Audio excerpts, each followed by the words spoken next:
भगवान श्री राम के अश्वमेध यज्ञ करने के पीछे क्या कारण थे? लंका का राजा रावण पुलस्त्य ऋषि का पौत्र तथा ऋषि विश्रवा का पुत्र था। हालांकि उसकी माता राक्षस कुल की थी, लेकिन पिता के ब्राह्मण होने के कारण रावण भी एक ब्राह्मण था। भगवान श्री राम के द्वारा रावण तथा उनके वंश का वध किए जाने के कारण उनके ऊपर ब्रह्म हत्या का दोष था।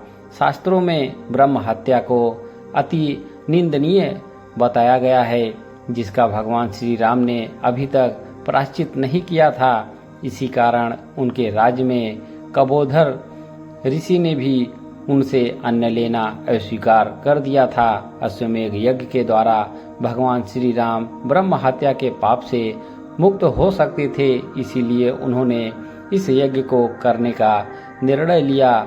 यह रीति बहुत पहले से चली आ रही थी। भारत देश पर किसी एक राजा का आधिपत्य न होकर यह विभिन्न संप्रदायों तथा राज्यों में विभाजित रहता था, जिस पर अनेक छोटे बड़े राजाओं का शासन होता था। ऐसे में भारत के सबसे बड़े राज्य का शक्तिशाली राजा भारत का मुख्य राजा माना जाता था।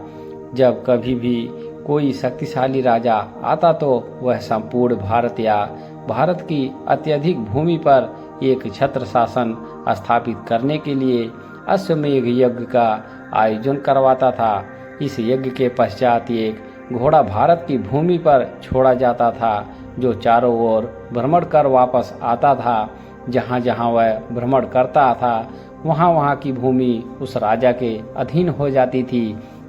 इसी कारण भगवान श्री राम ने संपूर्ण भारत को एक सूत्र में पिरोने तथा भविष्य में किसी प्रकार के युद्ध को रोकने के उद्देश्य से अश्वमेध यज्ञ का आयोजन करवाया, ताकि भारत के विभिन्न राज्य आपस में बटे न होकर एक बड़े राजा के अधीन होकर कार्य करें। जानकारी अच्छी लगी हो तो एक लाइक अवश्य करें। कमेंट बॉक्स में जय श्री राम अवश्य लिखें।